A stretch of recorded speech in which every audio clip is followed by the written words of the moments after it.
เอาละครับมาเริ่มเจาะลึกข้อมูลของวันนี้กันเลยดีกว่ากับหัวข้อที่ชื่อว่าการเห็นอารมณ์โดยไม่เข้าไปเป็นข้อมูลชุดนี้น่าสนใจมากๆครับเพราะมันคือการหยิบเอาวิธีการเก่าแก่โบราณมาปรับใช้เพื่อตามหาความสงบในหัวใจท่ามกลางชีวิตที่โคตรจะวุ่นวายของพวกเราทุกคนในยุคนี้เลยครับก่อนอื่นเลยลองตั้งคำถามนี้กับตัวเองดูแบบเร็วๆนะครับว่าสรุปแล้วเรากำลังควบคุมอารมณ์หรืออารมณ์กำลังควบคุมเรากันแน่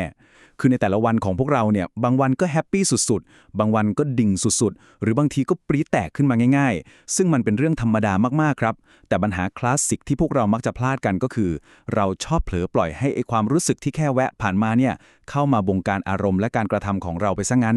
ทีนี้เรามาดูส่วนที่1กันครับอารมณ์ไม่ใช่ตัวเราอยากให้ลองสังเกตความต่างของสองฝั่งนี้ดูนะครับด้านซ้ายบอกว่านี่คือความโกรธส่วนด้านขวาคือฉันเป็นคนขี้โมโหเห็นเส้นบางๆระหว่างการเห็นกับการเข้าไปเป็นไหมครับด้านซ้ายคือการที่เราแค่รับรู้ว่าเฮ้ยอารมณ์โกรธมันกำลังเกิดขึ้นนะในขณะที่ด้านขวาคือการที่เรากระโดดลงไปสวมบทบาทเป็นความโกรธนั้นเลยข้อมูลตรงนี้ชี้ให้เห็นชัดเจนเลยครับว่าเวลาความรู้สึกพุ่งขึ้นมาเรามีหน้าที่แค่เฝ้ามองมันไม่จำเป็นต้องสวมวิญญาณกลายเป็นคนขี้โมโหเลยสักนิดครับไปต่อกันที่ส่วนที่2ครับอารมณ์คือครูปกติเวลามีอารมณ์ขุ่นมัวหรือความรู้สึกแย่ๆสัญชาตญาณแรกของเราคืออยากจะเตะมันทิ้งไปไกลๆใช่ไหมครับแต่จริงๆแล้วอารมณ์พวกนี้ไม่ใช่ศัตรูของเราเลยครับพวกมันคือครูต่างหากลองดูสาเหตุของปฏิกิริยาทางอารมณ์พวกนี้สิครับเชื่อไหมว่าพายุลูกใหญ่ในใจเรามักจะก่อตัวมาจากเรื่องเล็กๆแค่นิดเดียวอาจจะเป็นแค่เสียงดังกลิกเดียวคำพูดลอยๆแค่1ประโยคหรือแม้แต่ความคิดที่แวบเข้ามาในหัวเราไม่ถึงเสี้ยววินาทีด้วยซ้ำสิ่งเล็กๆพวกนี้แหละครับที่เป็นตัวจุดชนวนชั้นดีเลยลองนึกภาพตามสถานการณ์ยอดฮิตนี้ดูนะครับสมมุติเรากำลังขับรถเพลินๆภายใน1วินาทีแรกเอียดมีรถขับปาดหน้านี่คือตัวกระตุ้นแล้วผ่านไปแค่10วินาทีประกายไฟเริ่มมาแล้วเอ๊ะขับรถแบบนี้ได้ไงเนี่ย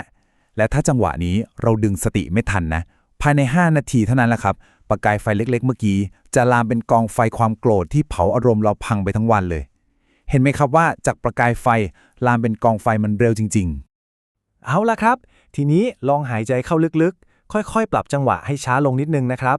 เรากำลังจะเข้าสู่ส่วนที่3เหมือนดั่งเมฆบนท้องฟ้าซึ่งเป็นหัวใจหลักของการเจาะลึกข้อมูลในวันนี้เลยครับข้อมูลชุดนี้มีการเปรียบเทียบที่ทำให้เราเห็นภาพชัดเจนมากๆครับเขาบอกว่าให้ลองจินตนาการว่าจิตใจหรือแก่นแท้ความรู้สึกตัวของเราเนี่ยมันคือท้องฟ้าครับเป็นท้องฟ้าในสภาวะที่กว้างใหญ่ไพศาลเปิดกว้างโล่งโปร่งเป็นกลางและมีอยู่ตรงนั้นเสมอไม่ว่าอะไรจะเกิดขึ้นก็ตามและในขณะเดียวกันอารมณ์ต่างๆที่เกิดขึ้นมันก็เป็นเพียงแค่ก้อนเมฆชั่วคราวที่ลอยผ่านเข้ามาในท้องฟ้าครับวันนี้อาจจะเป็นก้อนเมฆสีขาวปุกปุยดูสดใสพรุ่งนี้อาจจะเป็นพายุทอร์นาโดสีดำทะมึนน่ากลัวแต่ประเด็นที่สำคัญที่สุดก็คือไม่ว่าเมฆพวกนั้นจะมืดมิดหรือบ้าคลั่งแค่ไหนท้องฟ้าก็ไม่เคยเป็นรอยขีดข่วนไม่เคยพังทลายและไม่เคยเปลี่ยนสภาพไปเลยท้องฟ้าก็ยังคงเป็นท้องฟ้าอยู่วันยังค่ำครับมาถึงส่วนที่4ครับการมีสติผ่านลมหายใจพอเราเห็นภาพท้องฟ้ากับก้อนเมฆชัดเจนแล้วคำถามคืออ้าวแล้วเวลาพายุเข้าจริงๆเราจะใช้เทคนิคนี้เป็นสมอเรือยึดเหนี่ยวตัวเองได้ยังไงสเต็ปง่ายๆมีแค่3ขั้นตอนครับขั้นตอนที่1พอรู้สึกว่าใจเริ่มกระเพื่อมให้สังเกตเห็นอารมณ์นั้นก่อนขั้นตอนที่2ดึงความสนใจกลับมาที่ลมหายใจเข้าและออกของเราทันทีครับและขั้นตอนที่3รับรู้สิ่งนั้นโดยไม่ต้องแก้และไม่ต้องฝืนไม่ต้องพยายามผลักมันออกไปไม่ต้องไปกดทับมันไว้แค่ยืนมองความรู้สึกนั้นเฉยๆเหมือนเราดูเมฆลอยผ่านไปนั่นแหละครับและเมื่อเราฝึกกลับมาที่ลมหายใจบ่อยๆสิ่งที่เราจะค้นพบก็คือความจริงข้อนี้ครับนั่นคือความไม่เที่ยงเราจะเห็นกับตาตัวเองเลยว่าไม่มีอารมณ์ไหนเลยที่มันอยู่ถาวรความโกรธพุ่งปรี๊ดแค่ไหนเดี๋ยวก็หายไปความกลัวก็เป็นแค่ของชั่วคราวหรือแม้แต่ความดีใจสุดขีดมันก็ชั่วคราวเหมือนกันครับพอเราเริ่มเห็นว่าทุกอย่างผ่านมาแล้วก็ผ่านไปจิตใจเราก็จะเลิกเข้าไปแบกเลิกเข้าไปยึดติดกับมันไปเองโดยอัตโนมัติเลยครับนำไปสู่ส่วนที่5ซึ่งเป็นส่วนสุดท้ายครับอิสรภาพที่แท้จริงผลลัพธ์สูงสุดของการฝึกฝนตรงนี้ไม่ได้แปลว่าชีวิตเราจะกลายเป็นทุ่งลาเวนเดอร์นะครับโลกภายนอกเนี่ยรถก็อาจจะยังติดเหมือนเดิมเจอคนงี่เง่าเหมือนเดิมสถานการณ์รอบตัวอาจจะไม่ได้เปลี่ยนไปเลยสักนิดแต่สิ่งที่เปลี่ยนไปอย่างสิ้นเชิงคือโลกภายในของเราต่างหากครับ การตอบสนองของเราจากที่เคยเหวี่ยงไปเหวี่ยงมาตามอารมณ์จะกลายเป็นความนิ่ง สงบ มั่นคง และเป็นกลางมากขึ้นอย่างเห็นได้ชัดเลยล่ะครับ